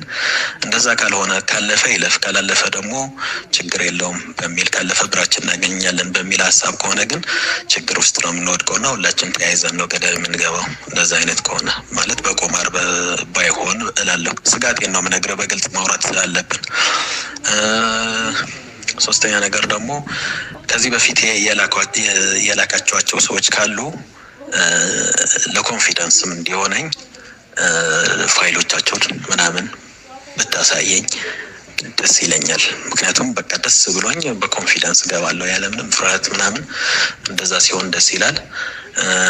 በተጨማሪም ነገ ፍላይት የለም፣ ማክሰኞ ዋን ስቶፕ የለም፣ 2 ስቶፕ ነው ያለው እና ዋን ስቶፕ ነው የሚያስፈልገው መሰለኝ። እንደዛ አይነት ነገር ስላለ እነዚህ ነገሮችን ማለት ፈልጋለሁ። እሺ ብራዘር፣ ትኬቱን ለነገ መቆረጥ ይቆረጣል? ቀጥታ ነው የሚቆረጠው እና እርግጠኛ ነው ማለቴ ያው 100 ምናምን ሺህ ብር ነው እንትኑ ራሱ ትኬቱ። ስለዚህ አጉል እንዳይሆን እሱም ብቻ ነው በቃ ችግር የለም። እሺ ብራዘር፣ ትኬቱን ለነገ መቆረጥ ይቆረጣል? ቀጥታ ነው የሚቆረጠው እና እርግጠኛ ነው ማለቴ ያው 100 ምናምን ሺህ ብር ነው እንትኑ ራሱ ትኬቱ። ስለዚህ አጉል እንዳይሆን እሱም ብቻ ነው በቃ ችግር የለም። 65 ሺህ ብር ቀድመህ ትከፍላለህ ብለውኛል። አስፈላጊ ከሆነ አብረን ቁጭ ብለንም ቢሆን ይተላለፍለታል ብዬ ነው ያስተላልፋለሁ ብዬ ነው። ችግር የለውም አይደለም። በቃ ለነገ ማታ ትኬት ይቁረጥ። አንተ በመከራ ነው ያመቻቸው ደግሞ ነገር ተፈረሽ። ለነገ ማታ በኢቲ ትኬት አስቆረጥና አሁን ላክልኝ። ምንም ችግር የለም።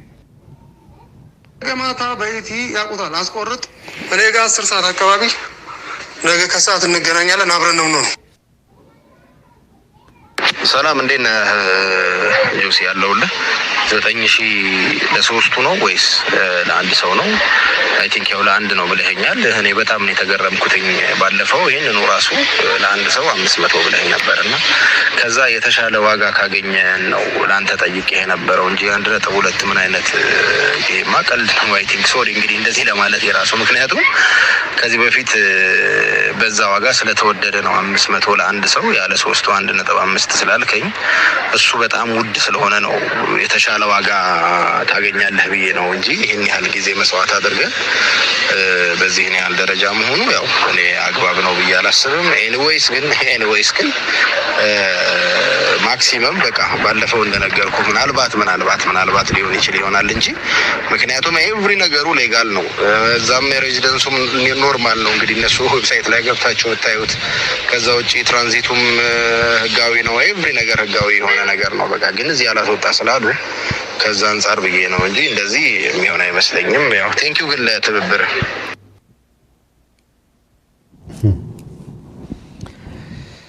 በምታዩት ደረጃ እንግዲህ ይሄ የወንጀል ቡድን በተደራጀ ሁኔታ ነው እንቅስቃሴ የሚያደርገው። በምታዩት ድምጹን እየሰማችሁ በድምጹ ማልበሻ አድርገን እነማን ይሳተፉበታል እንደዚህ ያለው ኔትወርክ ለሚል ለማሳየት ተሞክሯል። በመሃል የምትመለከቱት ቪዲዮ ያያችኋት ቪዲዮ አሁን ሲናገር እንደሰማችሁት ኤቭሪቲንግ በህጋዊ ነው ወዘተረፈ የሚለው እነዛ ያያችኋቸውን ማሽኖች አዲስ አበባ ውስጥ አሉ እና ትሪክ የሚሰሩባቸው ይሄ ብሉ ላይት ምናምን ሁላ ያለው በደንብ አሁን የዲስፕሌይ ላይ የምታዩትን በሙሉ የሚያደርጉበት ይሄንን ቪዲዮ አሁን የምትመለከቱት እየሰሩ ነው ያለው እና ሴኩሪቲ አልፏል አላለፈም የሚለው ቼክ የሚደረግበት ይሄ ተቀርጾ በዚህ ሂደት ውስጥ እየተሳተፉ ያሉ አካላት ማረጋገጫ ተገኝቶባቸው ያንዱ ሰው ሲያዝ ሁሉም ጋር እየነካ ስላስቸገረ ምንም ማድረግ ስላልተቻለ ብቻ ምክንያቱም ቀደም ሲል እንዳያችኋቸው ከፍተኛ ኃላፊዎች ሁሉ የሚሳተፉበት ወንጀል። ስለዚህ የሆነ ነገር ከተፈጠረ ሁሉም ስለሚጋለጡ አንዱን የግድ ራሱን ስለሚጠብቅ በመጠባበቅ ስለሆነ ወንጀሉ እንዲዳፈን ነው የሚደረገው። እነዚህ ሰዎች የህገወጥ የሰው ዝውውር በአገሪቷ ውስጥ ሲፈጸም የሚፈጸመው አሁን በሰማችሁት መንገድ ከላይ ጀምሮ እስከ ታች በተደራጀ ሁኔታ ለሁሉም የሚደርስ ገንዘብ እየተጠየቀ ነው። ከዚያ ቪዛዎቹን ይሰሯቸዋል በምታዩት ደረጃ እንደምትመለከቱት። ይሄ በምርመራ ሂደት የተገኘ ሰው እንደዚህ እንደሚሰሩ ተገኝቶ ይሄ ማስረጃ ተገኝቶ ይሄንን አጥፉና ተሰወሩ ነው የተባለው። ይሄ መረጃ ወደ ኢንተርፖል እንዳይደርስና ተጠያቂነት እንዳይመጣ ምክንያቱም ወደ እነሱ ከሄደ ምርመራ ይጠራ ከተባለ የት ነው እየተሰራ ያለው እነማን ነው ይሄንን እየሰሩ ያሉት የሚለውን እንደምታዩት እየሰሩት ነው። ይሄ በወንጀሉ ከሚሳተፉ ሰዎች ላይ በወንጀል ምርመራ ዲፓርትመንት ውስጥ የተገኘ ነው። በነገራችን ላይ ይሄንን አሁን እነሱ ከዛ ከፋይላቸው አጥፍተዋል እንዲጠፋ አድርገዋል እና ያ መረጃ እኛ እጅ ባይደርስ ኑሮ አሁን በዚህ መንገድ ኤክስፖዝ ሊወድ አይችልም። ሰው በየስርቻው ተቀምጠው እንደዚህ የካናዳ ቪዛ የምን ቪዛ የምናምን ቪዛ እያሉ ይኸው እንደምታዩት ይሰራሉ። አሁን እንደዚህ ሲሰራ ሂድ ከዛ ይሄንን ካደረገ በኋላ ከሰራው በኋላ ሴኩሪቲ ቴስት ማለፍ አለማለፉን ደግሞ እዛው ሁሉም ነገር አላቸው። ኤርፖርት ላይ የሴኩሪቲ ቴስት የሚደረግበት ማሽን ኖሯቸው ነው እንደምታዩት። ከተተ ቴስት አረገ እዚህ ጋር ሴኩሪቲ አለ ፓስ ሴኩሪቲ ሲያልፍ ታዩታላችሁ። ደህና አሁን ሴኩሪቲ አልፏል። በዚህ መንገድ ቪዛ አዘጋጆች እነሱ ናቸው፣ ወንጀል የሚያደራጁት እነሱ ናቸው፣ ይልካሉ። ይሄ ትልልቁ ነው። ተሳክቶለት ይሂድ ተሳክቶለት አይሂድ ዋትኤቨር የሚከፍለው ገንዘብ አለ፣ እሱን ይዘርፋሉ። አሳዛኙ እጅግ በጣም ዘግናኙ ይሄ አይደለም። እጅግ የሚዘገንነው ወደ ሊቢያ የሚልኩት ወጣት ብዛት ነው። ወደ ሊቢያ ይልካሉ። እነዚሁ በዚህ መዋቅር የተደራጁት ሊቢያ ላይ የሊቢያ ዜጎች የሆኑ የሚገርፉ የሚያሰቃዩ በተለያየ መልኩ ቪዲዮ እየተቀረጸ ነው የሚሰቃዩት። እንደምታውቁት ስቃይ ይፈጸምበትና እዚህ ገንዘብ ኢትዮጵያ ውስጥ ይሄን ያክል ክፈል ይሄን ያክል ክፈል ይሉታል። የት ሊቢያ ያሉት የሚከፍለው ሰው ሊቢያ ታግቶ ላለው ሰው ገንዘብ አስገባ ሲባል ገንዘቡን የሚያስገባው ኢትዮጵያ ንግድ ባንክ ነው። ማን ያውቃል? ኢትዮጵያ ንግድ ባንክ ሰዎች ያውቃሉ፣ ፌደራል ፖሊስ ያውቃል፣ ፋይናንስ ኢንተለጀንስ ያውቃል። እያንዳንዳቸው ይሄ መዋቅር አለ። እነማን ይሄን ስራ እየሰሩ ለነማን እንደሚያካፍሉት ስለሚታወቅ በኢትዮጵያ ንግድ ባንክ በኩል ሊቢያ ለሚታገቱ ሰዎች ገንዘብ ይዘዋወራል። እዚህ ሀገር ውስጥ ለከሌ ያስገባለት ይባላል። ሲገባ እዛ ያለው የሚለቀቅ ሆነ ይለቀቃል።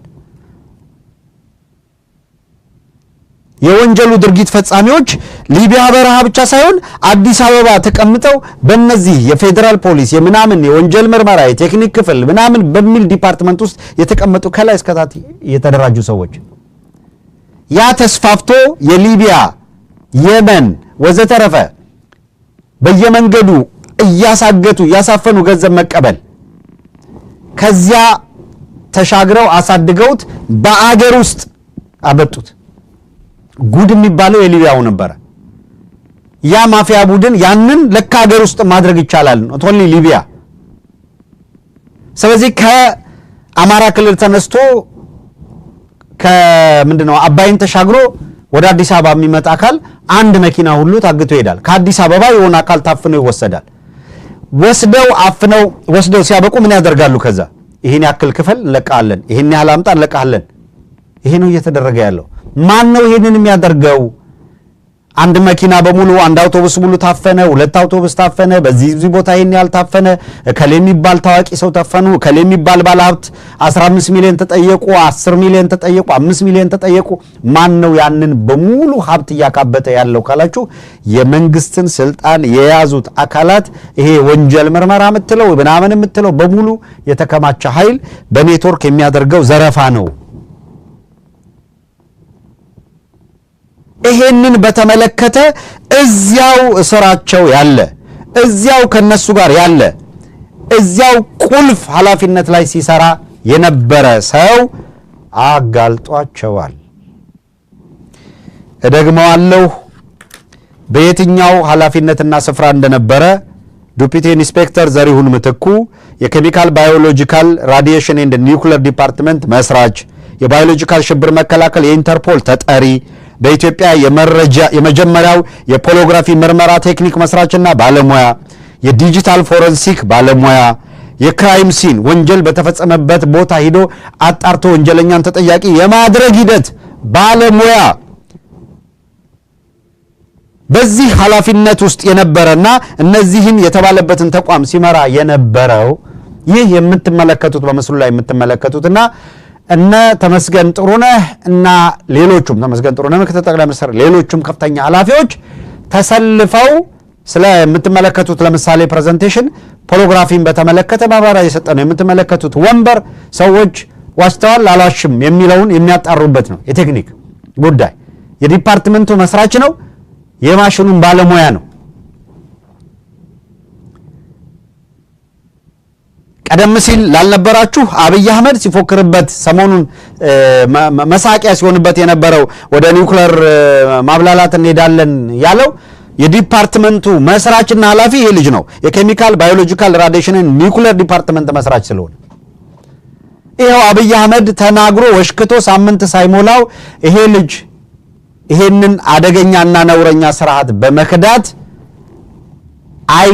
ከዚህ ስርዓት ጋር ልቀጥል አልችልም በሚል ወደ ሀገር አልመለስም ብሎ ቀርቷል።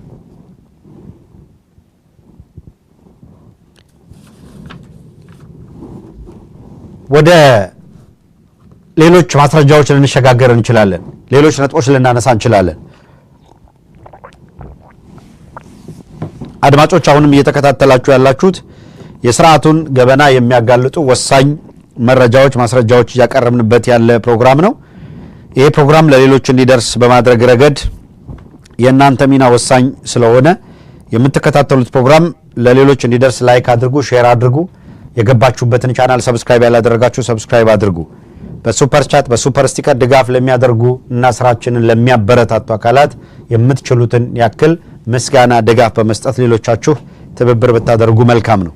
ይሄንን ካልን ወደ ቀጣዩ ደግሞ በነገራችን ላይ በመግቢያችን ላይ እንደተናገርነው ገና ደርዝ መረጃዎች አሉ። በእያንዳንዱ ጉዳይ ላይ ቀደም ሲል እንዳነሳ ነው የፎረንሲክ ምርመራን በተመለከተ እንዴት አድርገው ምን አይነት ትሪክ ነው የሰሩት፣ በኢንጂነር ስመኘው አሟሟት ላይ ምንድነው ያደረጉት፣ ፎረንሲክ ምርመራው እንዴት ተደረገ፣ ማን ነው ያደረገው፣ ምን አይነት ማጣራት ነው የተደረገው፣ መጨረሻው ምን ሆነ፣ የነ ኢንጂነር እነ ኢንጂነር ስመኘው በቀለን ብለናል፣ የነ ጀነራል ገዛይ እነ ጀነራል ሰዓረ ጉዳይ እንዴት በምን ሁኔታ ተዳፈነ፣ የሃጫሉ ሁንዴሳ ግድያን በተመለከተ መረጃዎች ዱካቸው እንዴት እንዲጠፋ ተደረገ፣ ምንድን ነበር የተሰራው፣ ወደፊት በዝርዝር የምንመጣበት ነው። ለነዚህ እና ለሌሎች በበቂ ሁኔታ ማስረጃዎች እያሰባሰብን ስለሆነ ማለት ነው።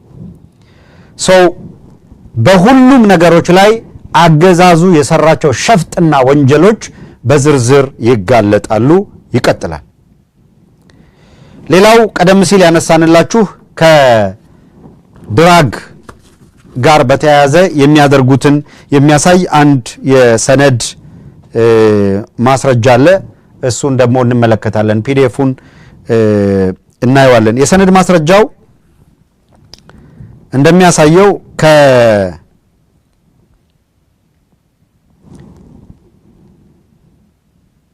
ተመልከቱ። እነዚህ የድራግን የሚመለከቱ እንቅስቃሴዎችን የሚያሳዩ ናቸው። ከሐምሌ 1 2014 ዓመተ ምህረት እስከ ሰኔ 9 2015 ዓመተ ምህረት የድራግ ዝውውርን በተመለከተ ዝርዝር ዳታው ሙሉ መረጃው በምታዩት ደረጃ እኛ እጅ ላይ አለ። ይህ የምትመለከቱት ዳታ የሚያሳየው ድራግ ዝውውር ላይ ተያዘ የተባለ የተሰበሰበው ድራግ ነው። ሙሉን በዚህ በንባብ ልናቀርበው አንችልም። ወደ 38 ገጽ በዝርዝር የተመዘገባለ። ይሄ የኢንተርፖል እጅ ደርሶ እነዚህ ወንጀለኞች ተጠያቂ የሚሆኑበትን ሁኔታ ማመቻቸት የህግ ባለሙያዎችም ሌሎችም የየድርሻቸውን መወጣት ነው። ለምሳሌ ስሪያንጃ የሰውየው ስም ነው፣ አፍሪካዊ ነው፣ ማዳጋስካር ነው ዜግነቱ። የፓስፖርት ቁጥሩ ተመልክቷል። ለምሳሌ ነው የምንጠቅስላችሁ። ከዛ የመጣበት በረራና ቁጥር ወይም ሀገር አለ። ኢቲ 507 የሚል አለ። ከዛ የሚሄድበት በረራና ቁጥር አለ ተቀምጧል። የተያዘው የኮኬን መጠን ተቀምጧል። 6.15 ኪሎ ግራም ኮኬን ተይዟል ይላል። ከዛ ወረድ ስትል ደግሞ ኦሁዲ ማታሲ ናይጄሪያዊ የፓስፖርት ቁጥሩ አለ፣ የመጣበት በረራ አለ፣ የሚሄድበት አለ። የተያዘው ኮኬን 9.3 ኪሎ ግራም ይላል። እዚህ ላይ የምትመለከቱት መግለጫ ላይ የተያዘው በ04/02/15 ነው። በወቅቱ ዋና ክፍል ለመምሪያ አላሳወቀም። በወቅቱ ዋናው ክፍል ለመምሪያው አላስታወቀም። ከዚያ ቀጥሎ ዳይኒያ ሮሳ ብራዚላዊ ፓስፖርት ቁጥር አለ፣ የመጣበት በረራ አለ፣ የሄደበት ሀገር አለ። 16.2 ኪሎ ግራም ሙሉውን መዘርዘር ስለማንችል ነው። አለፍ አለፍ ብለን ፒዲኤፉን መመልከት ትችላላችሁ። እዚህ ጋር ደግሞ ምን ክርክር ነበረበት? ጸረ ድራግ ባለሙያዎች ራሳችን ስለያዝን በሚል ይዘው ወጥተው ነበር፣ እንዲመልሱ ተደርጎ በድጋሚ ቼክ የተደረገ ነው ይላል። ይህንን እስከ መጨረሻው ክፍል ብትሄዱ መጨረሻ ላይ አጠቃላይ የተያዘ አደንዛዥ እጽ በድምሩ 350 ኪሎ ግራም 350 ኪሎ ግራም አደንዛዥ እጽ ከተያዘ በኋላ ቅድም የዘረዘርንላችሁ የተደራጁ የወንጀል ኃይሎች እንዴት እንደተጠቀሙበት ትመለከቱታላችሁ። እስቲ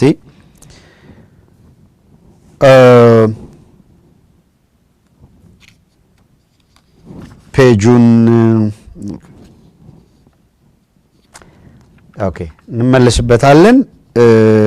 የተያዘበትን ቦታ መንገደኛው ቀድሞ የሄደ ነው። በሻንጣ ጠርዝ ዙሪያ ደብቆ፣ በሻንጣ ውስጥ በጫማ ሶል ደብቆ፣ በሻንጣ ውስጥ ተደብቆ ያለ ፎሎሚ ሻንጣ፣ ሳሙና ውስጥ፣ በእጅ ሻንጣ ውስጥ የተደበቀ እነዚህ የተገኙበትን ቦታ በሙሉ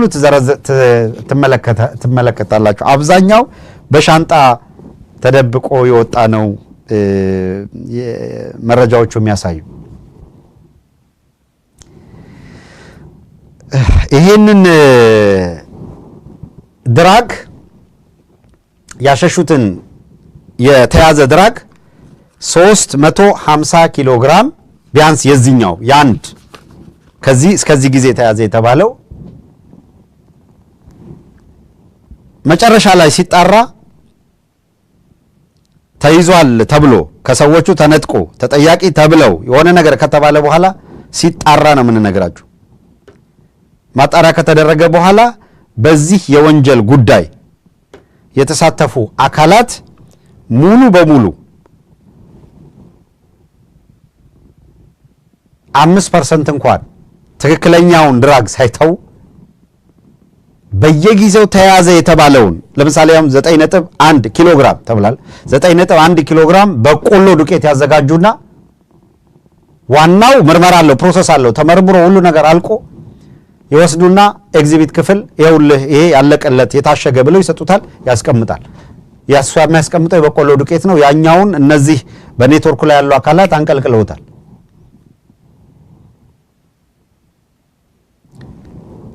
የምትገረሙት በአገር ውስጥ የት ቦታ ድራግ ያከፋፍላሉ፣ የት ቦታ ያቀባብላሉ የሚለውን በሙሉ እነዚህ የፖሊስ ዲፓርትመንት ላይ ያሉ የምትላቸው አካላት እየተቀባበሉ ያሉ አካላት መልታይ ሚሊዮነር ሆነዋል፣ ያውቁታል። እኛም እንነግራቸዋለን።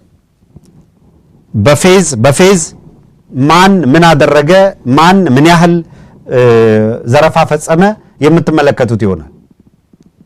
እንዲህ ያለ ውንብድና እየሰራ ያለ ዘረፋ እየፈጸመ ያለ ወንጀል እየፈጸመ ያለ ቡድን ነው አገሪቷን እየመራው ነው የሚለው አካል ከላይ እስከ ታች በተደራጀ ሁኔታ እንዴት አድርገው የህገወጥ የሰው ዝውውሩ እንደሚሰሩት እዩ። እንዴት አድርገው በአገሪቷ ስም ከየቦታው ከያገሩ ከተጓዦች ላይ ተያዘ የሚባል ድራግ እንዴት ይጫወቱበታል የሚለውን በሙሉ ዝርዝር ነገሮች ነው እየተገኙ ያሉት። ይሄ ከብዙ ነገሮች ለዛሬ ለማሳያ የተቀነጨበ ጥቂት ነገር ነው እየነገርናችሁ ያለው። ቀንጨብ አድርገን በጣም ውስን የሆኑትን ነው እያስተላለፍን ያለ ነው።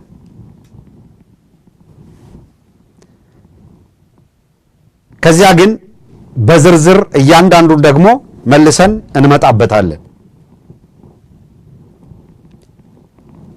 ይሄ በመጋለጡ ምክንያት ወንጀለኛው ክፍል ብዙ ሊንፈራገጥ ይችላል። ቅድም እንዳልነው ወንጀሉን ያጋለጡትን አካላት ለምን ተጋለጥን በሚል ብዙ ሊያደርጉ እንደሚችሉ ይገመታል። ምንም ጥርጥር የለውም። ይሄ ግን ማንንም ወደ ኋላ የሚመልስ አይደለም፣ ሊሆንም አይችልም።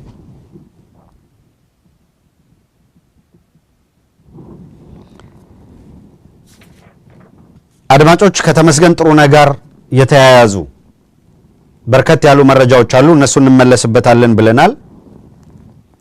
ለዛሬ በድራግና ከህገወጥ የሰው ዝውውር ጋር በተያያዘ ብቻ ለማንሳት የሞከርነው ሃይላይት ነው።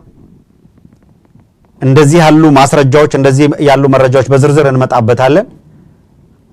ይሄ የምትመለከቱት አንድ ምስል አለ። እነዚህ ምስሎቹን ፎቶግራፎቹን እናያቸዋለን። እያየን በፎቶግራፎቹ ላይ በተወሰነ ደረጃ ማብራሪያ ለመስጠት ልሞክርና ሰብሰብ እናረጋዋለን የቀረበበትን መረጃ። በቀዳሚነት ምናልባት የቶፖግራፊውን የሚያሳየው የማዕከላዊ ይሄንን እንድትመለከቱት እንፈልጋለን።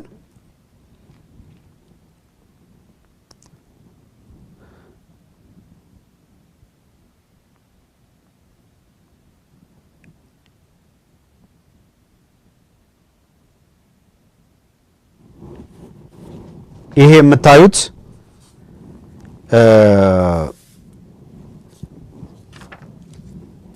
የሚገኝበት ቦታውን መጀመሪያ እንጥቀስ። ቦታው ሜክሲኮ ኬኬር ህንፃ በታች ያለው ህንፃ ነው። እዚህ ላይ ቁጥሮች አሉ። ምናልባት ስክሪንሻት አድርጋችሁ መረጃውን በጥልቀት መከታተል ለምትፈልጉ ስክሪንሻት አድርጋችሁ ለምትይዙ ቁጥሮች አሉ። ክፍሎቹን የሚያሳዩ ቁጥር 1 ቁጥር 2 ቁጥር 3 ቁጥር 4 5 6 እስከ 7 ድረስ አለ። ቁጥር 1 ቁጥር 2 ቁጥር 3 ቁጥር 4 እነዚህ ቁጥር ላይ ምንድነው የሚደረገው? ቁጥር 3 አነስ ያለ ክፍል ነው። እንደምታዩት እዛ ሸጥ ውስጥ ያለ ነው። ከመቶ አንዳንድ ጊዜ እስከ 300 የሚደርስ ይሄ የተከበበበት የምታዩት ኬኬር ሜክሲኮ ከኬኬር ህንፃ በታች ያለው የፌዴራል የወንጀል ምርመራ ህንፃ ላይ እቺ የምታዩት ሶስተኛ ቁጥር ከመቶ እስከ 300 ሰው አንዳንድ ጊዜ አፈሳ በሚኖር ጊዜ ታጭቀው የሚታጎሩበት አለ። ከባድ የሰብአዊ መብት ጥሰት ወንጀል የሚፈጸምበት ክፍል ነው። እዚች ክፍል ውስጥ አምጥተው ያፍኗቸዋል፣ ይዘጉባቸዋል። በልዩ ሁኔታ በጣም ዘግናኝ ማሰቃያዎች ያሉበት ክፍል ቁጥር 6 የሚባል ነው። ወይም 6 ቁጥር የምታዩት በጣም የከፋ ስቃይ የሚፈጸምበት ክፍል ነው። እዚህ ክፍል ውስጥ በሌሎቹ አካባቢዎች ላይ ወንጀል እንዳይፈጸም ካሜራ ተክለናል የሚል ነገር ይናገራሉ። ካሜራ አለ ይባላል። ለስሙ ካሜራ አለ ይባላል። በዚህኛው ግን ካሜራ የሚባል ነገር የለበትም ፈጽሞም። 6ኛ ቁጥር ካሜራ የለበትም። ቶርቸር የሚፈጸምበት ነው። ቅድም ያነሳውላችሁ ኮሚሽነር ብርሃኑ አበበ የሱም ጽፈት ቤት እዛው ነው። እሱ ሲፈቅድ ብቻ ቁልፍ ይዘው እችን ክፍል ከፍተው እዛ ገብቶ ስቃይ እንዲፈጸምበት የሚታሰብ ሰው ስቃይ የሚፈጸምበት ነው። ኦርዲነሪ ሌላ በሌሎቹ ክፍሎች ውስጥ ኖርማል ምርመራ ብለው ግርፊያ፣ ዱላ አለ። ከፍ ያለ ስቃይ የሚፈጸምበት ክፍል ነው ቁጥር 6። ኮሚሽነር ብርሃኑ አበበ ብቻ በኃላፊነት ያለበት የኦህዴድ ሰው ነው። በቀጥታ ተጠሪነቱም እነ አብይ አህመድ እነ ሲሳይ ቶላ እያገኙ ትእዛዝ የሚሰጡት አካል ማለት ነው። ሰው ኮሚሽነር ፈቃዱ ሳይፈቅድ እዛ ማንም ሰው ሊገባ አይችልም። ወደዛ እንዲገባ አይፈቀድም። ጎብኚዎች አንዳንድ ጊዜ ማዕከላዊንን ጎብኝ ብለው ዓለም አቀፍ ተቋማት እንደ ቀይ መስቀል ያሉ ተቋማት ይኖራሉ። እነዚያ ተቋማት እንደ ቀይ መስቀል ያሉ ተቋማት ጎብኚዎች ሲመጡ ያ ክፍል አይከፈትላቸውም። ሁልጊዜም ዝግ ተደርጎ እንዲቀመጥ ነው የሚደረገው። ያ ክፍል ዝግ ይደረጋል። አይገቡም ጎብኚዎች።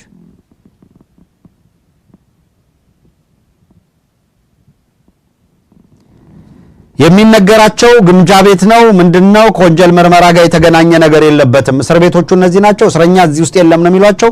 ግን እዛ ውስጥ ከፍተኛ የሆነ ማሰቃያ አለ። ይሄ ከኬኬር ህንፃ ወረድ ብላችሁ ነው ያለው። ኬኬር ህንፃ በራሱ አብዛኛውን ክፍል ያከራየው የብሔራዊ መረጃና ደህንነት ተቋም በብሔራዊ መረጃና ደህንነት ውስጥ የቴክኒክና የጸረ ሽብር የደህንነት ዘርፍ የሚባል ዲፓርትመንት ያለበት ነው ራሱ ኬኬር ህንፃ። ይሄኛው ግን አሁን የምንመለከተው ግን ማዕከላዊ የሚባለው ከኬኬር ህንፃ በታች ያለው ማዕከላዊ የሚባለው የወንጀል ምርመራ ክፍል የሚባለው ይሄ ነው። ህንፃውን ከውጭ ስታዩት ውበት እንዲኖረው አድርገው ሰርተውታል። ማዕከላዊ ተዘግቷል ብለው ይሄኛውን ማዕከላዊ ከፍተዋል። ከዚያኛው ማዕከላዊ የከፋ ግፍና ዘግናኝ ሁኔታ በቀለም አስውበው አሳምረው ይጫወቱበታል። ኮሪደር ልማት እንደሚሉት ማለት ነው። አሁን ይሄ ስታየው በውጪ ውበት አለ ያምራል ምናምን፣ ሪያሊቲውን ግን ተመልከት ነው። እንዲህ ያሉ ሁኔታዎች ነው ያሉት። ይሄ ለስርዓቱ ድንጋጤ የሚፈጥር ራስ ምታት የሚፈጥር ከባድ ሁኔታ የሚፈጥር እንደሆነ ግልጽ ነው። ነገር ግን ይህ የምጥ መጀመሪያቸው ነው። እያነሳን ነው፣ እየጀመርን ነው ገና።